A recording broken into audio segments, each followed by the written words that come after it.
many times have we seen, it was the other part, next part of the lineup. How many times have we seen previous managers go, I want to get this guy a win. I want to get this guy this. And I think he just says, this is the fourth time through. I don't care what's happening. He's not Max Scherzer. We're going to the pen. I think that one in baseball may have gone away. You think the fourth time through? No. Oh.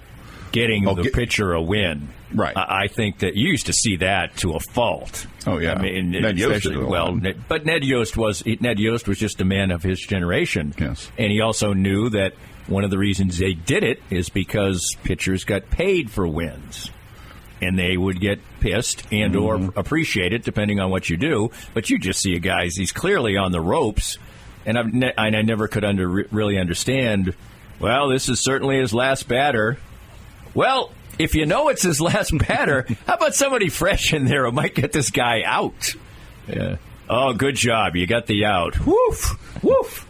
So it used to see that to a fault. Guys get paid now when they win 9 games. So, and the Royals seem to have a guy who can get the Serpa seems to have gotten very well to that longer relief or to come in and kind of get the rest of the bullpen set up. But that's probably the area, Jack, for maybe the biggest area of concern, because I think the offense kind of is what it is. Yeah. I think it's going to be streaky because the ancillary parts of it after the guys who can really hit, it's pretty weak. But will the bullpen hit a shaky patch? And we saw MacArthur do it for a couple times. And, I even asked Matt Quattrora about this. I said, a manager's job is sort of to be calm and soothe, under fire and things like that, but isn't it human nature to just go, what the heck, when Tyler Duffy comes on after they just pile on, get some more runs, and he walks the first 2 guys with a 4-run lead? And he answered it very honestly and said, well, of course, it's not what you're looking for, but he doesn't want to do that. He's a veteran, and yes, so... Anyway, I like his demeanor in post-game press conferences, and I like how he handles the team so far. I think it's a positive.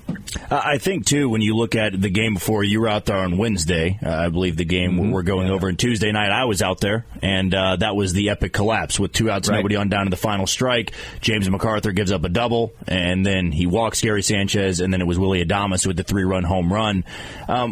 What stood out to you about a team like that where you have a crushing defeat, where you should have taken the series? You walk away from the Milwaukee series feeling like you should have swept them, and you walked away from the Texas series feeling like you should have won that series because you blew it on Sunday. But then to respond that quickly of, you got to show back up to the ballpark and give or take 12 hours and play this same team again. They've got all the momentum.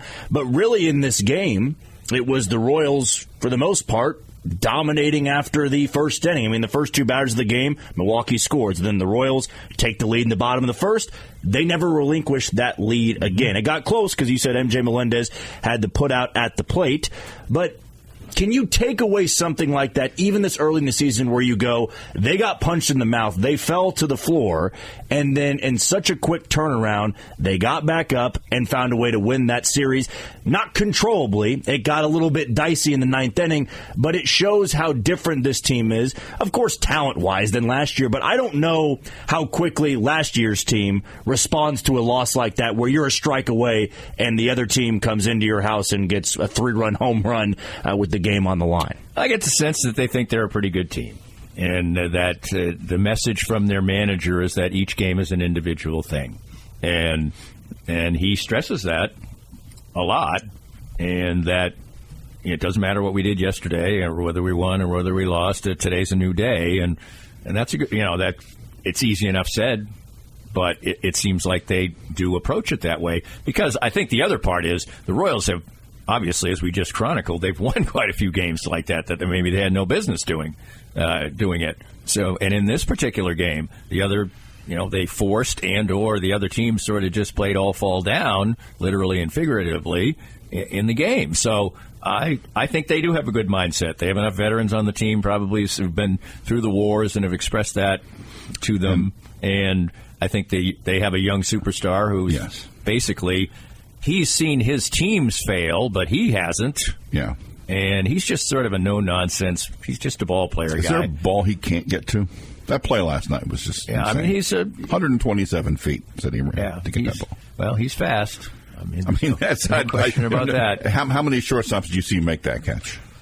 Well, shortstop in the major leagues is a pretty amazing it is. athletic but he seems to stand out even amongst that's his best trait as a fielder is chasing down pop-ups. And that takes more than speed. Right. Oh, yeah. I mean, that's going away from where the thing is you're looking at, and to be able to, he just doesn't ever seem to make a mistake in that situation. I think that is right. Some people just don't have any knack for that. He has a knack for most things, and that's one of them. Yeah. I think the only thing he just what he's gotten past, I think, and I know we have to break, is thinking he can make every play and try to make every play, and that's when he used to make his errors. And I think he's just learned to put the ball in the pocket a little bit.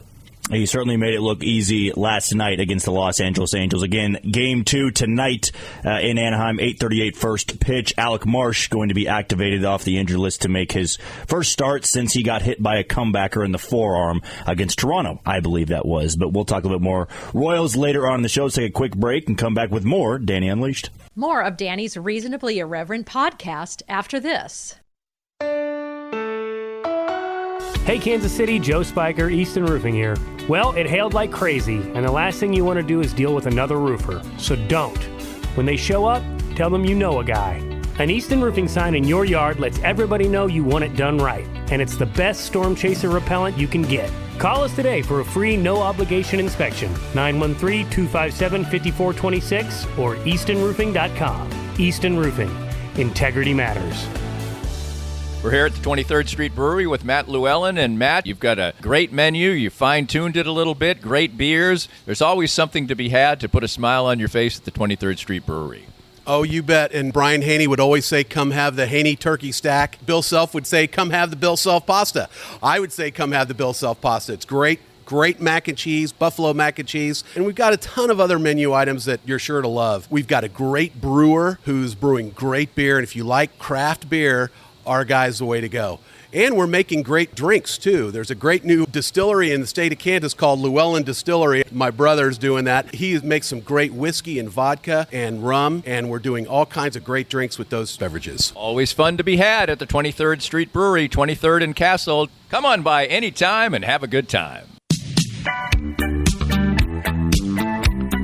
All right, the good sense. End of the hour answer. Before the Knicks, who was the last team to allow at least 115 points in 3 straight playoff games and win all 3? Golden State.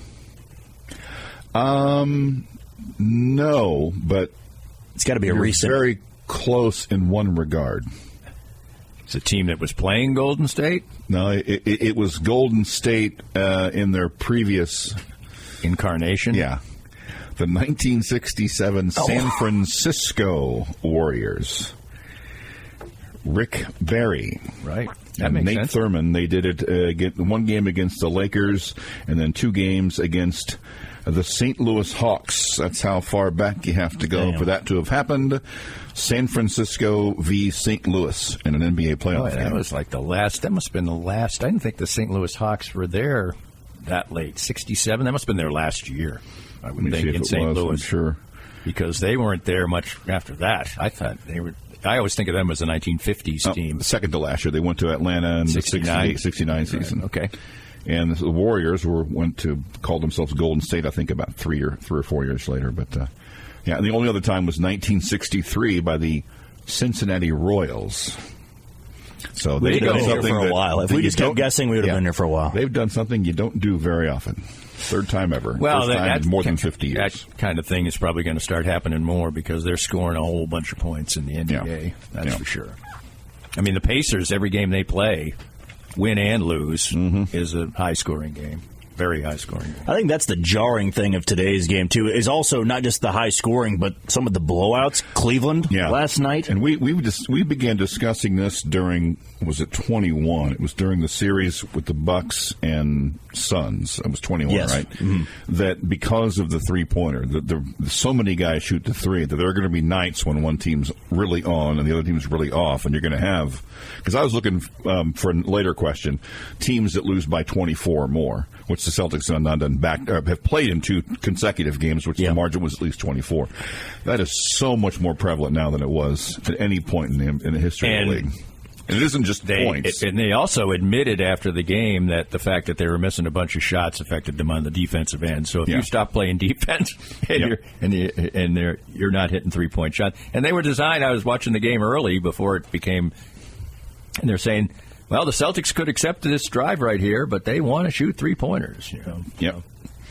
It just feels like that's the. But they look like they were. Celtics are just going to roll. Yeah, wrong. Oh.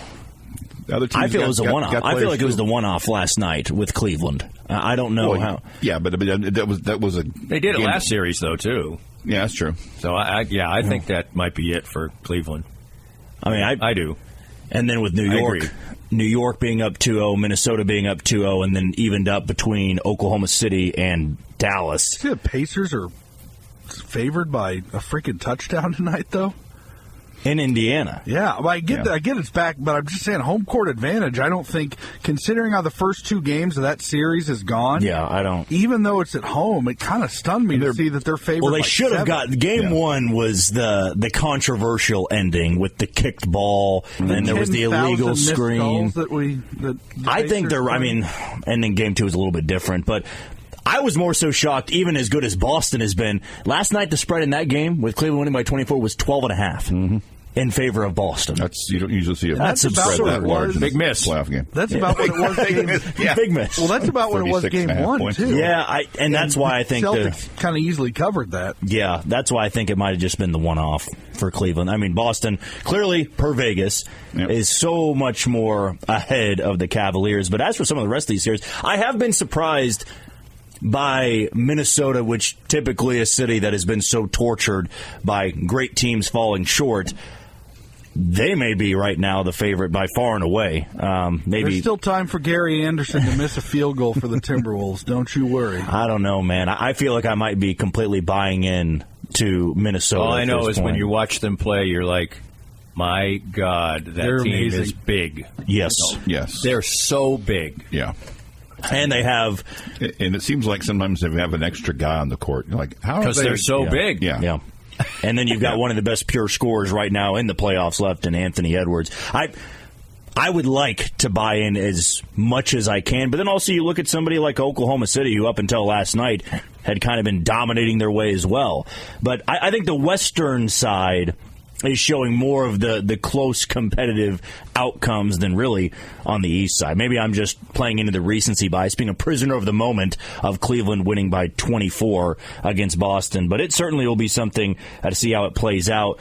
Danny, I know before we came back on the air, one thing that you do want to dive into here is Rashee Rice. And we spent some time. And I love me some NBA, but I know there are people out there going, talk Chiefs.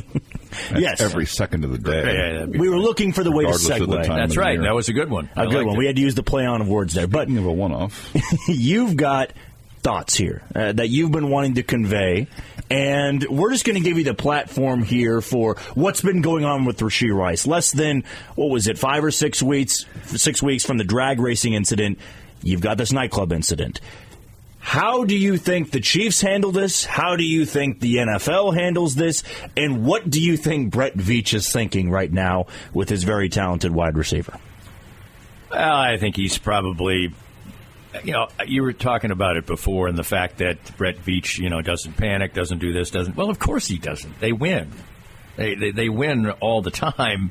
No matter what. I do wish we could return to the days when we just said that there were a nice group of wide receivers, or the team needs improvement at running back, instead of in the wide receiver room in the running back room. Do we just want to say another word? Anyway, that's beside the point. I'm with you on that, we're starting to see this is the problem for Rashee Rice also. When something like this happens, people are going to start digging. And also he's on the Chiefs, and he's from one of the biggest cities in America. So even in this day and age of maybe pretty moribund investigative reporting, people are going to start digging around, and we're seeing some other disturbing reports that I think we probably just need to wait and see how they play out. But I'm telling you, and you